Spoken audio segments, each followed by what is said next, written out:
porque somos, e insisto mucho en él, somos los principales influenciadores de nuestros hijos. Nuestro comportamiento, nuestro actuar, nuestra vivencia, nuestra ética de vida, nuestra moral, nuestra espiritualidad y nuestra coherencia de vida es lo que marca a nuestros hijos, tengan la edad que tengan. Entonces sí influimos, y si nuestros hijos son de tal palo, la astilla.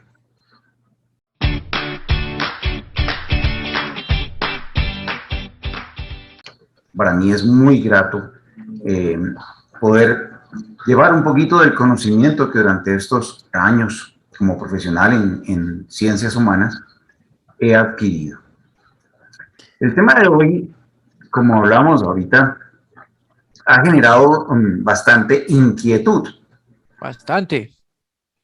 Porque siempre se ha visto a padre, y quiero hacer la aclaración, los padres como algo intocable. Entonces, quiero hacer la aclaración que no voy a atacar a los padres, ni mucho menos, ni estoy llevando, de ninguna manera pretendo llevar a que los hijos deshonren a sus padres, estaría en contra de una norma espiritual básica, y es honrarás a padre y madre y tendrás larga vida sobre la tierra, y en todo lo que hagas irá bien. No es mi deseo ese, pero sí es el deseo de analizar por qué el ser humano hace lo que hace, y dentro de esa búsqueda de por qué hacemos lo que hacemos, hay una influencia grande de nuestros padres. Todo el mundo sabe que tenemos una parte que es muy propia, ¿no? Que es el temperamento que ha sido estudiado. Algunas personas todavía manejan los temperamentos de acuerdo a lo que fue propuesto hace muchísimos años por Hipócrates, donde se hablaba de los humores corporales, la bilis amarilla, la bilis negra, la flema. Entonces viene a hablar de lo que es colérico, sanguíneo, ¿no? Eso, digamos que es una de las líneas de tratar de explicar y comprender el comportamiento humano. Ya posteriormente, esto más o menos, esto fue hace Galeno y demás, hablaron de esto, y aún todavía se habla de los temperamentos con esa base, ¿no? Aunque ya hace mucho tiempo la ciencia psicológica ha venido planteando otras teorías sobre el estudio. Eisenberg, Pavlov y otros han creado nuevas teorías mucho más analizadas, mucho más científicas de lo que es el comportamiento, el temperamento y la personalidad humana. Entonces, pero yo no pretendo entrar en ese campo de explicar ese tipo de cosas. Quiero hacer esa claridad. No voy a entrar a explicar ni los temperamentos, y por qué una persona es introvertida, otro es extrovertido, porque mucho de eso ya viene intrínseco en la persona, es genético. Es más, las mamás sobre todo lo saben. Uno ve, por ejemplo, yo veo mis dos hijos, la diferencia que hubo en vientre materno, ¿no? El uno era muy quieto, muy tranquilo, ¿no? El otro, el menor, absolutamente se movía para acá, se movía para allá, sacaba cuando no quería, no la dejaba dormir, y yo no sé si era el hombro, la mano, el codo, el pie, pero algo le ponían una costilla y no la dejaba dormir si yo no me arrimaba y no le hablaba. Entonces ya uno ve, y cuando nace, uno ve que los temperamentos, su comportamiento son diferentes. El mayor, Juan Camilo, que Mauricio lo conoce, mis dos hijos son psicólogos, creo que la mayoría lo sabe, sus temperamentos son muy diferentes. El uno es calmado, es tranquilo, ¿no? El otro es multitareas, él hace una cosa, hace la otra, ¿no? Él es multitareas. Eso es el temperamento, está allí. Con todas las explicaciones y por la línea que ustedes la quieran encontrar, viene innato. Como los ojos, como el cabello, que para cada hijo, como los dedos de una mano, es diferente. Aunque provienen de un mismo tronco, papá y mamá, pero cada dedo es diferente. Así son los hijos. Entonces, ¿qué es lo que ocurre? ¿En qué realmente los padres vienen a influenciar a sus hijos? Bueno, ahí sí entramos en el tema que me trae hoy aquí. Y es que nosotros, como padres, querramos o no querramos, influenciamos a nuestros hijos al estar o al no estar. O sea, porque nosotros muchísimas veces pensamos que, por ejemplo, yo tengo chicos que me dicen, no, pero es que como yo no tuve papá, ajá, este abandono marca la vida. Ese no estar también, esa falencia paternal, también marca. Papá y mamá ocupados trabajando y los chicos en manos de los abuelos o en manos de una empleada, también marca. Porque nosotros, querramos o no querramos, necesitamos, es una necesidad poder recibir la influencia de padre y de madre. Es una necesidad. No es algo que podamos evadir. Y perdónenme, pero no es lo mismo ser creado por papás que por unos buenos abuelos. Yo tengo personas que me dicen, no, yo no sé, esto tiene que ser de otra cosa, porque yo como mis papás no estaban, entonces me crearon mis abuelos y mis abuelos eran muy buenos, no sé qué. Son los abuelos, no es papá, no es mamá. Es que me criaron unos tíos, perfecto, magníficos sus tíos, pero no es papá y no es mamá. Y usted lo sabe.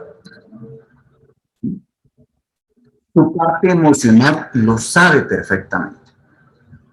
Entonces, no es lo mismo recibir el afecto, la presencia, ese ejemplo de papá y de mamá que de otras personas. Hemos venido normalizando, ¿sí? Por criterios legales, por criterios sociales y demás, hemos venido normalizando las familias. Entonces ahora llamamos familia a una abuelita con un nieto, entonces eso es familia, esa es su familia. Pero no es la abuelita, es la abuelita. Una mamá con 2 hijos, esa es la familia, pero no es realmente el componente que necesita ese niño, esos niños. No es lo mismo recibir la fundamentación de mi ser a través de mi padre y de mi madre que recibirla a través de un tercero, que puede ser muy bueno. Yo he tenido personas, por ejemplo, que fueron criadas por un padrastro, excelente, chévere el padrastro, pero él crece con una tendencia a ser agresivo y el padrastro no es agresivo, pero su papá sí lo era. Entonces allí vemos un comportamiento donde muchas veces no se tiene conciencia, no se tiene conciencia, pero en el momento de la gestación y de todo ese proceso intrauterino también se aprende, también hay un aprendizaje. Y muchas personas no crecieron con padre, pero recibieron esa emoción y esa negatividad o esa agresión o ese amor desde vientre. Y así lo perciben. Y luego lo manifiestan. Entonces, nosotros, como padres, vamos a hablar de padres presentes, nuestro comportamiento enseña más que nuestras palabras. O sea, lo que nosotros hacemos marca más que nuestras palabras. Muchas veces vemos personas criando hijos de una manera incoherente. ¿Qué llamo yo una manera incoherente? El niño grita y el papá se pone bravo y le dice, no grite. El niño, ok.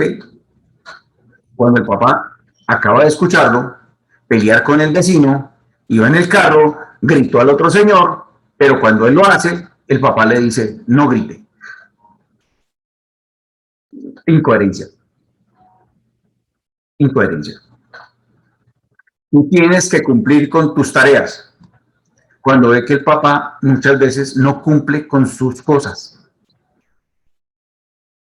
Tú tienes que ser respetuoso. Cuando escucha al papá tratar mal a la mamá o a él mismo cuando está enojado y dice groserías, o a veces dice groserías al aire, o a veces va manejando y dice groserías, pero luego quiere que el hijo sea que no diga groserías. Eso es incoherencia. Es incoherencia cuando yo pretendo que un hijo tenga una estabilidad emocional cuando yo no la tengo. Que un hijo me ame cuando yo no amo a su mamá. O la amo, pero a la vez la maltrato. Muchos hijos ven a su papá decirle, usted tiene que respetar a su mamá, pero lo ven, lo escuchan, respete a su mamá, pero él lo que ve, lo que observa, es una constante agresión a su mamá. Y pasa una de dos cosas. O termina agrediendo también a la mamá, porque eso fue lo que aprendió, o termina detestando al papá y agrediendo al papá, porque es que al fin y al cabo es mi mamá la que usted está agrediendo. Es a mi mamá la que usted está agrediendo. Entonces, nosotros somos influenciadores, verdaderos influenciadores, no los que salen ahora en YouTube, ¿no? Con 1 millón de personas por hacer bobadas, ¿no? Y le llaman influencers, influenciadores, ¿no? No, nosotros somos verdaderos influenciadores porque por el filtro que pasan nuestros hijos es el filtro de nuestro comportamiento, es el filtro de nuestro actuar, de nuestro hacer. ¿Qué hacemos nosotros realmente? ¿Qué hacemos como padres? ¿Cómo nos comportamos? ¿Somos ordenados? ¿Somos respetuosos? ¿Somos honestos? ¿Somos espirituales? ¿Somos trabajadores? ¿Somos honrados? ¿Cuál es el filtro?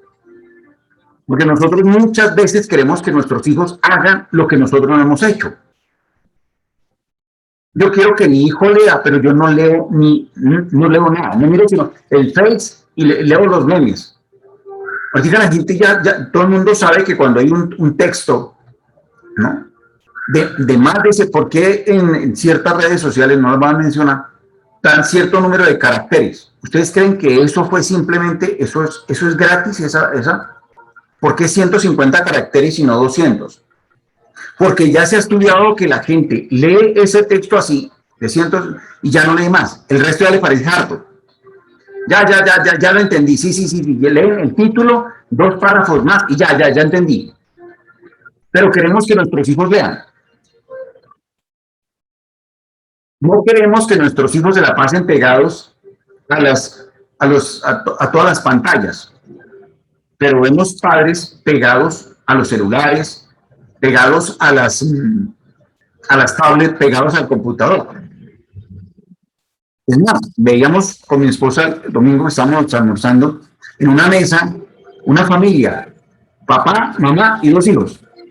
Los 4 así, miren. Y se mostraban y seguían ahí. Y seguían ahí. ¡Qué tristeza! Pero queremos que nuestros hijos compartan con nosotros. Nosotros tenemos tiempo para compartir con nuestros hijos. ¿Con qué filtro nosotros estamos viendo el mundo? Porque acuérdense que el mismo filtro con que yo veo el mundo es el filtro que le estoy poniendo a mi hijo frente al mundo. Hijo, no bebas. Papá, pero tú bebes. Hijo, no, tienes que ser ordenado. Y papá llega y deja el saco, deja el maletín. Mamá, la mamá le dice, hijo, tú tienes que no ser neurótica. Mamá, si es que yo te veo neurótica todo el tiempo. Desesperada por una cosa, gritas por otra, no sé qué. Hijo, ¿por qué el estado depresivo? Muchas de las depresiones, sí, tienen una componente endógeno, genético, ¿sí? Biológico, pero otras depresiones son aprendidas. Personas que aprendieron a ver el mundo horrible, porque los que escuchan de sus padres es que el mundo es horrible. El mundo es terrible, el mundo se va a acabar. ¿No? Nadie sabe cuándo se va a acabar el mundo, solamente Dios. Pero cada determinado tiempo, ¿no? Vienen todas las teorías fatalistas, como en la época de 1966, en 666 se va a acabar el mundo. Luego, no, en el 2000, no, se va a acabar el mundo. Ahorita, no, esto es terrible, el país está terrible. Y uno dice, pero ¿cuál terrible? O sea, depende como yo lo veo. La casa es terrible y uno dice, venga, ¿es tan cierto? Cuando ya uno entra a analizar, no es tan cierto. Pero vivimos quejándonos y luego queremos que nuestro hijo no entre en depresión. Mire, ese es estar nosotros incoherentemente llevando la vida, hace que nuestros hijos vean de una manera también incoherente la vida, la lleven. Nosotros queremos hijos que sean buenos padres. La pregunta es, ¿yo estoy siendo la mejor versión de padre que puedo? Esa es la pregunta que nos tenemos que hacer. Es que a veces mirar los errores de los hijos, es que es la televisión, es que es el YouTube, es que son los juegos de video, es que es el colegio. Esto es facilísimo. Culpabilizar a los demás es facilísimo. Pero ¿saben cuál es el mayor dolor que le puede pasar a un padre? Cuando ve a su hijo cometer exactamente los mismos errores propios. Yo he tenido padres abandonadores, padres que se han separado por otras personas y demás. Y cuando vienen y me dicen, no, es que estoy aterrado porque mi hijo, no sé qué, abandonó, mi hijo quiere separarse, me decía un señor una vez, me decía, es que mi hijo se quiere separar y esa es una buena mujer. Yo le decía, venga, ¿usted no lo pone separar de una buena mujer? Sí, sí, pero es que lo que yo no quiero es que mi hijo repita lo que yo hice. Y no queremos que nuestros hijos repitan lo que nosotros hacemos, tenemos que mirar muy bien qué es lo que estamos haciendo con nuestra vida. No podemos justificarnos en esa frase prepotente y soberbia, es que yo soy así. En estos días una persona me decía, es que yo soy así. Y vea lo que yo soy, refiriéndose a la parte económica. Una persona que, pues económicamente, por lo que me dice, yo no me consta, no sé, yo no soy la Diana, ¿no? Para saber si es cierto o no, la Diana es la que sabe. Bueno, mentira, la Diana no sabe la realidad de nadie económica, no es mentira. Eh, los contadores son los que sí saben. Yo no soy contador, entonces no sé la realidad del señor, pero el señor cree que porque económicamente está bien, tiene un buen nivel, entonces puede tratar a su esposa como quiera y sus hijos tienen que tolerarle su carácter, su forma de tratar, porque es que yo soy así.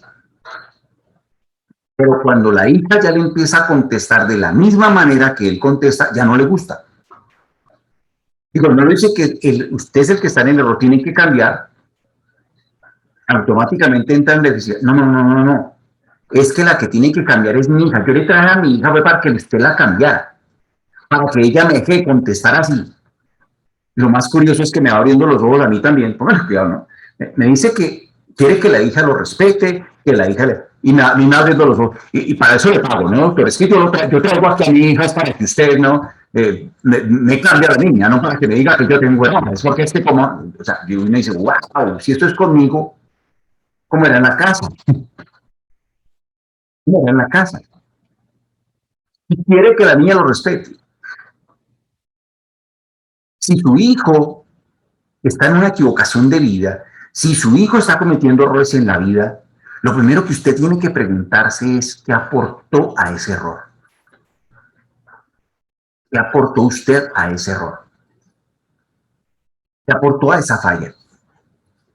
Y para esa revisión, usted tiene que entrar a mirar, wow, espere un momento, ok, yo estoy fallando en esto, perfecto, ya lo descubrí. Ahora tiene que mirar de dónde proviene. Y ahí es donde muchas personas, al hacer ese análisis de vida, esa introspección, ese sanar el niño interior, tiene que encontrarse con que papá y mamá cometieron fallas también con él. Muchas veces ya no hay nada que hacer.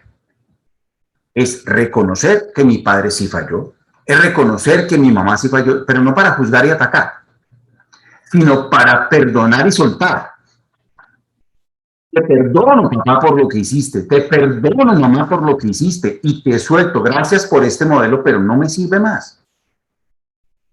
Ya no me sirve. O sea, yo tengo que hacer un análisis de qué comportamientos, de qué actuares, de qué filtros mi papá me puso y ya no me sirven. Por ejemplo, la infidelidad. Muchas veces la infidelidad es aprendida desde casa, porque descubrió que su papá era infiel o su mamá era infiel, que también mujeres infieles ahora me ha llegado bastante, ¿no? Y él aprendió que la infidelidad estaba bien. ¿Y de dónde lo aprendió? Del modelo, de la visión, del filtro que el papá le mostró que así era el mundo. Entonces él vive una infidelidad. Y esa infidelidad, ¿de dónde partió? De una enseñanza. ¿Qué tiene que hacer? No solamente entrar en los criterios éticos, morales y de vida para poder encaminar, reencaminar su relación y demás, sino también tiene que entender, comprender y perdonar que el modelo que le enseñaron era inadecuado. Gracias, papá, por tu modelo que a ti te funcionó. Yo no sé si te funcionaría o no. Me lo enseñaste, pero ya no me sirve porque me ha traído problemas. Me despido. Chao, papá. Me despido de ese modelo. A ti te sirvió, te perdono por tu modelo, pero te veo. Lo mismo al papá trabajólico, lo mismo al papá alcohólico, lo mismo al papá abandonador. Hay que entender, emprender, perdonar y soltar para poder modificar mi comportamiento. Yo no puedo cambiar mi comportamiento si yo no entiendo también de dónde provino. Entonces, por eso, ese estribillo allí de tal palo, tal astilla. Porque es que muchas veces repetimos modelos de padre o nos vamos al contrario. Yo he tenido, por ejemplo, he tenido personas, mujeres que dicen, yo no quiero un hombre machista. Perfecto. Yo no voy a ser boba o, perdóname la expresión, pendeja como mi mamá. Y resulta que ella se convierte en la mujer fuerte, en la mujer que no se deja, en la mujer que choca, en la mujer trabajadora.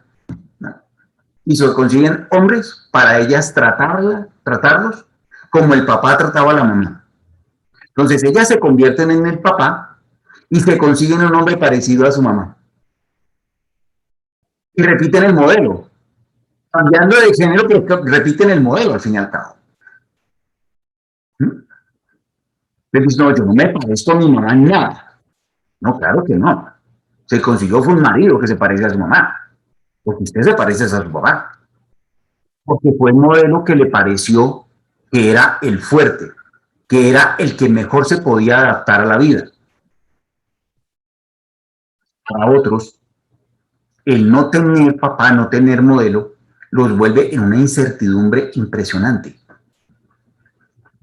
Yo tuve en un momento un hombre de unos 36 años, tenía él en ese momento, siempre fue criado por la mamá, su abuela también una mujer sola, y él cada relación convivió con una persona y no sabía, o sea, tenía que copiar modelos, entonces copiaba medio el modelo del tío, no sabía cómo llevar un hogar, no supo, hasta el punto que él empezó como a inventarse personalidades para poder como medio llevar un hogar, hasta que ya al punto que la esposa se cansó y chao, mano, chao, porque es que usted es una persona muy inestable. Y esa inestabilidad, ¿de dónde provenía? Porque nunca tuvo un modelo, ni siquiera una abuela, una mamá, una abuela, ella sola. La mamá, hija única y también sola. ¿No? Donde él hubiera sido una mujer, pues había repetido el patrón.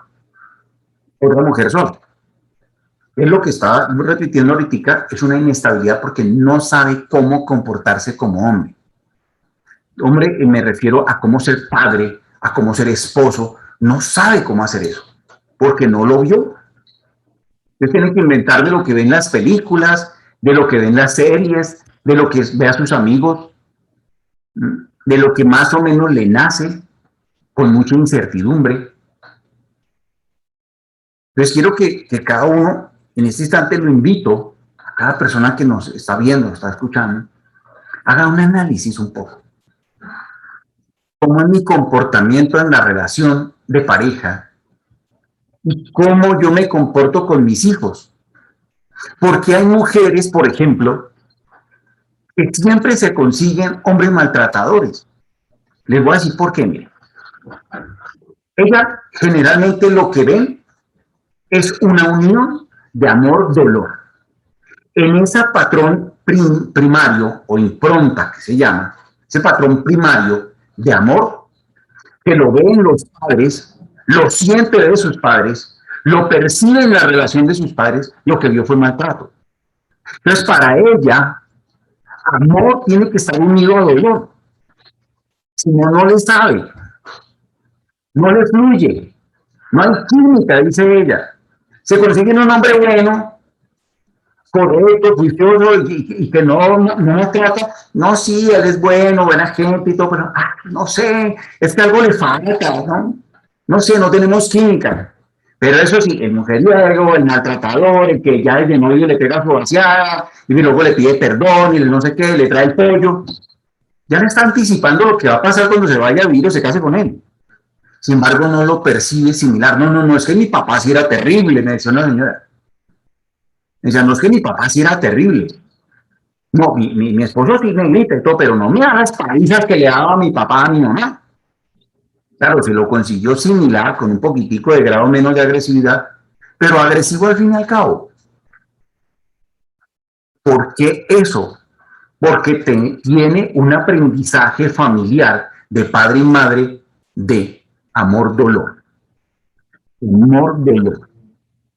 Para poderme sentir amada, necesito de alguna manera que este ser me produzca algo de dolor, algo de inseguridad, algo de ansiedad, algo de rabia unido con temor. Esa mezcla es lo que yo creo que es amor.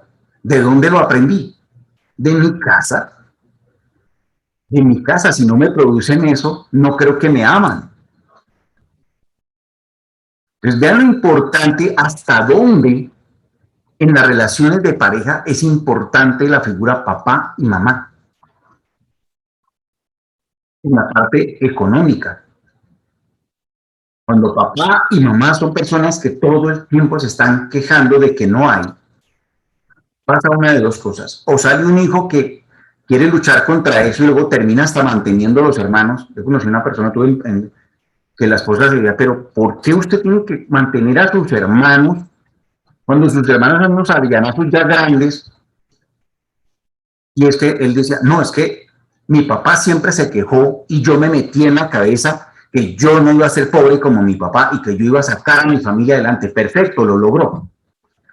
Y lo hizo, pero cogió y se echó a la familia a cuestas. Pero ahora mantiene a los papás y a los hermanos. Pues sería muy loable, posible incluso.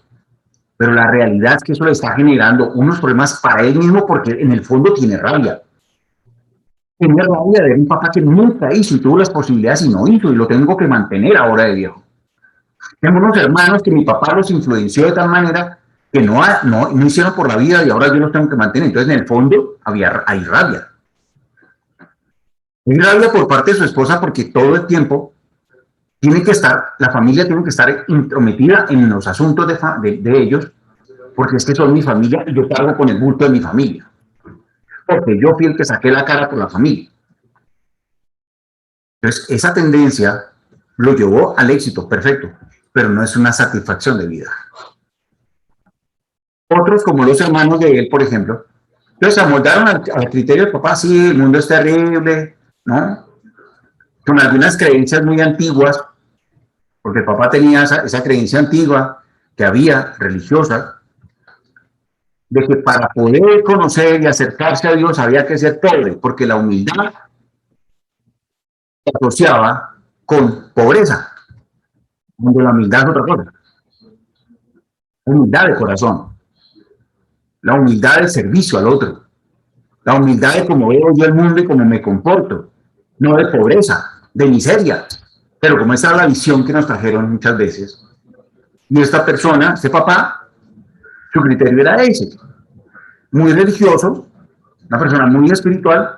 Ah, por eso su hijo, además de que tiene dinero, peleadísimo con Dios. Obvio.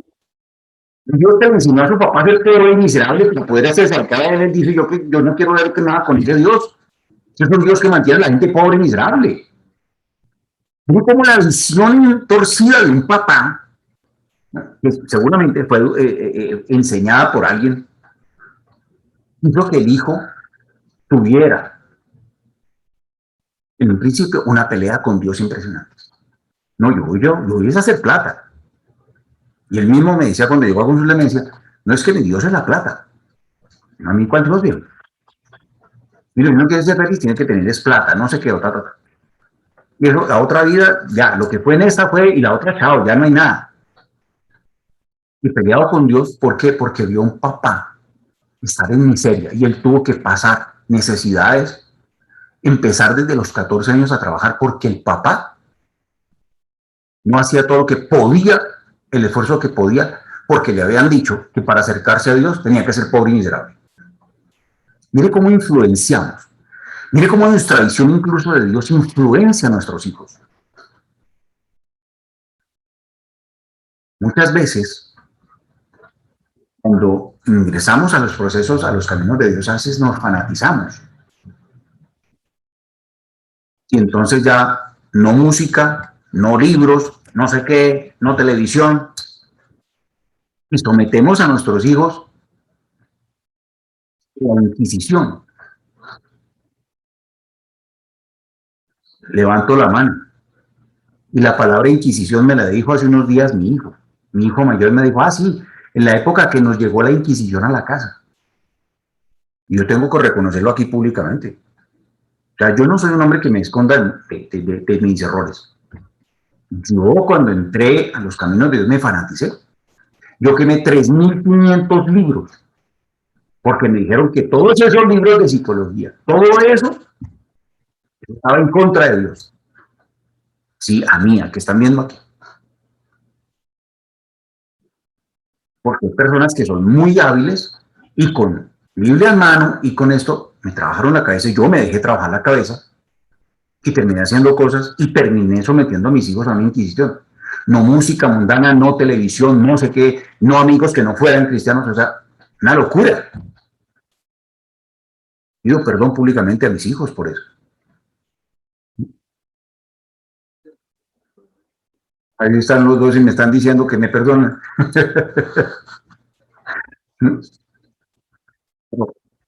Es eso. A veces nosotros mismos, por querer y por creer y por dejarnos lavar el cerebro, ¿no?, influenciamos equivocadamente a nuestros hijos. En un camino, estaba yo equivocado en el camino, no, el camino de Dios es el correcto, el hacerlo moralmente bien, pero la forma en que lo hice fue lo que estuvo muy mal lo hice, y lo reconozco y pido perdón públicamente de nuevo, o sea, lo hice muy mal, y estoy aquí es para dar ejemplo, o sea, ya uno cuando llega viejo ya no está para dar malos ejemplos, ¿no?, sino para dar buenos consejos. Y a estas alturas de la vida esto es para demostrarle a la gente lo que no se hace. No se hace que uno se fanatice de esa manera, no se debe fanatizar de nadie, y con el perdón de pastores y sacerdotes, rabinos y demás, uno no se debe dejar fanatizar, porque daña a sus hijos. Mire, lo he visto, he tenido hijos de pastores, drogadictos, hijos de pastores, envueltos con depresión, con intentos de suicidio, por la presión en que los someten a que tienen que ser perfectos, porque usted es el hijo de pastor, usted tiene que ser perfecto, y uno dice, pero ¿cuál? Si papá, si yo lo conozco a usted allá en la tarima es el pastor evangélico y en la casa es el pastor alemán. Y esa incoherencia me lleva a tener rabia contra usted, me lleva a tener rabia contra Dios, me lleva a tener rabia contra todo. Entonces nuestra incoherencia influye en la visión de nuestros hijos, incluso hasta eso, de Dios y demás. Entonces, nuestra vivencia, como nosotros llevemos la vida, es como nosotros estamos influenciando a nuestros hijos. Y nunca hay tiempo. Ya la gente dice, no, es que ya, yo ya a estas alturas de la vida, ellos ya grandes, no crean. No crean. Muchos hijos ven que su papá cambia, transforma su vida y no importa la edad. Y ellos dicen, bueno, si mi papá pudo, yo también. Y mi papá, aunque fue ya tarde, yo ya estoy viejo, ya tengo hijos y demás, ya estoy, pero mi papá, si mi papá pudo cambiar, yo también puedo. O sea, siempre seremos ejemplo para ellos, tengamos la edad que tengamos. Entonces, nunca demos la tarea por terminada. La tarea como padres no es terminada. La influencia que nosotros ejercemos sobre nuestros hijos nunca es terminada. Porque de una u otra manera, nuestros padres siempre serán influencia para nosotros, para nuestra vida y nuestro comportamiento. Siempre lo serán. No crea que es tarde. Hay personas que me dicen, no, es que eso ya a estas alturas de la vida. Mire, yo tuve una experiencia con, voy a decir el nombre, porque se parece el nombre al de mi mamá, tiene el mismo nombre, doña Leo. Para mí fue impresionante. Una mujer de 72 años que decidió parar el maltrato de su esposo. ¿Y sabe quién la trajo a consulta? Su nieta. Y esa mujer aprendió a ser fuerte, y esa aprendió a no dejarse, y aprendió a llevar a su marido de 75 años, le puso en una comisaría. Y se separó por 6 meses hasta que el bendito entró. No quiso terapia conmigo. Yo me detestaba. No, ese fue el culpable de la separación. A estas alturas, los hijos también me detestaban. ¿Cómo este loco va a participar en que mi mamá ya se separe? Por el contrario, los nietos fueron los que la apoyaron, le pusieron el apartamento, de todo. Porque los nietos no estaban de acuerdo en el trato que el abuelo le daba al abuelo. Y cómo si fue capaz de ir a terapia, cómo si se sometió a un psiquiatra y cómo si después de tomarse pastillitas y demás, se volvió un hombre más calmado y pudo recuperar a su hija. Pero lo fuerte fue precisamente que ella a los 72 años fue capaz de hacer lo que de joven no fue capaz. Entonces, nunca es tarde. ¿Y saben qué? Lo más impresionante fue que su hija, la mamá de la nieta que la trajo aquí, su hija le puso también el tate quieto al marido porque era un marido igual a su papá. Y le puso el tate quieto. También, digo, papá, para comisaría, y yo, si mi mamá fue capaz de dejar a mi papá, yo lo hago a usted también. O usted cambia como persona o yo cambio de persona. Mire a ver. Y como cuando le ponen, ahí sí, se le ponen realmente las cosas duras, porque ahí sí cambiamos. Es que a veces somos tercos y a veces nos tienen que estrellar contra la pared para que entendamos que sí podemos cambiar. Ese cuentico de que yo soy así y no me cambia nadie sino Dios, eso es mentira. A veces la vida se encarga de estrellarlo contra la pared y hacerlo que cambie. Yo he visto aquí testimonios fuertísimos de hombres que después de perder absolutamente familia, perder todo, los he visto aquí, ahí sí pidiendo cacao, ayúdeme a cambiar. Cuando tiempo atrás, a mí no me cambia nadie, yo soy así, es que yo soy llanero, es que yo soy santanderiano, es que los he visto de todas las regiones. ¿No? Luego los mismos hijos muchas veces los llevan al cambio. Los llevan al cambio. Porque eso se devuelve. Lo que yo le dé a mis hijos tarde o temprano, eso se me devuelve. ¿Mm? Es muy curioso. Mi esposa me decía, les voy a contar otra anécdota personal. Mi hijo menor es muy querido, yo lo amo, todo lo que usted quiera, pero él es muy despachado con nosotros. Él ya hace año y medio, casi 2 años que no vive con nosotros. Y él llama muy de vez en cuando. Él aparece cuando viene aquí a trabajar conmigo los fines de semana, pero entre semana casi uno no lo ve. Y yo, pero ¿por qué no llama? Pero no sé qué. Y mi esposa acá mirando y me dice, acuérdate que incluso de novios, yo tenía que decirte, llamaste a tus papás antes de venirte para acá, y yo, ahora los llamo. Yo era así con mis padres, muy desprendido, muy de vez en cuando, y cuando ya salí de casa, peor, mi esposa era la que tenía que decir, oye, vamos este fin de semana, no, camine, vamos a no sé dónde, no, camine, que usted no hace días que no van de sus papás, bueno, camine. Entonces se termina devolviendo. Y mi hijo nunca lo vio, no lo vio, pero lo percibió. Y él es muy independiente, él es muy su vida, ¿eh? Y es muy, mire cómo un comportamiento con mis padres influenció a mi hijo y ese es el comportamiento que yo recibo. Hay que ser más porque él llama más a la donación. Y ahora que le pregunto, llamo, sí, saludos, que no sé qué, que está haciendo esto. Bueno. ¿Quién enseñó eso? Yo. No lo vio, porque mis padres ya habían partido. Pero de alguna manera, mi criterio lo influenció para que él fuera así con nosotros. Y no está mal, yo lo amo así.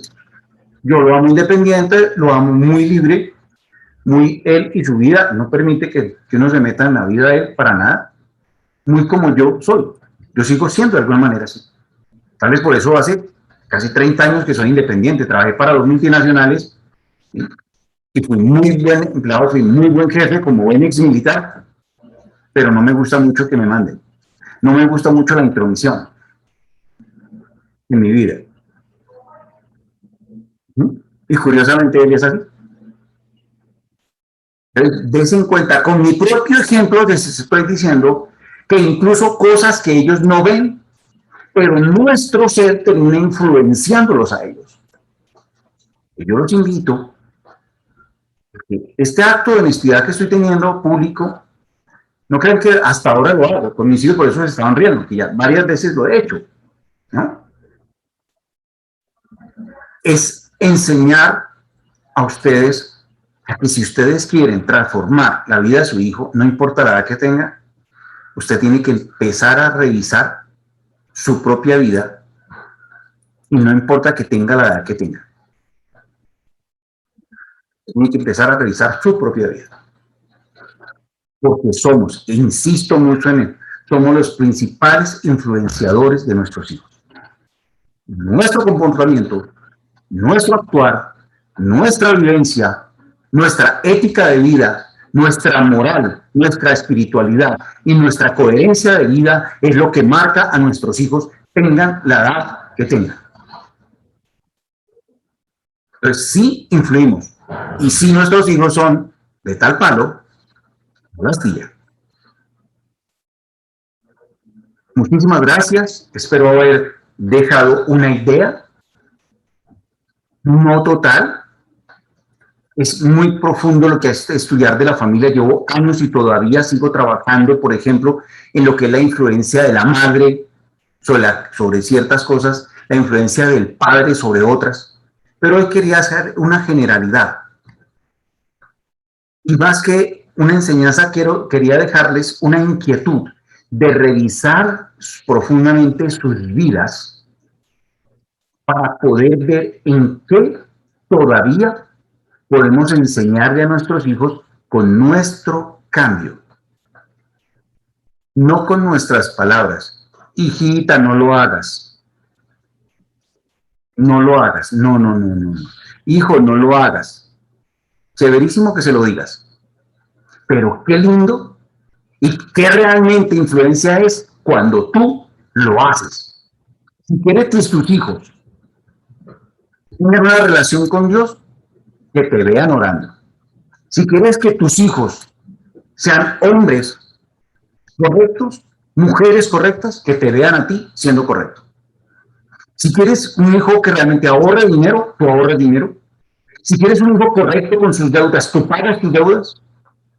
Lo que nosotros hacemos es lo que influencia a nuestros hijos no lo que decimos, no lo que decimos, sino lo que hacemos. Muchísimas gracias, Mauricio y el equipo. Muchísimas gracias a todos los que me están escuchando. Dios los bendiga. Suscríbete y cada semana recibirás un tema nuevo.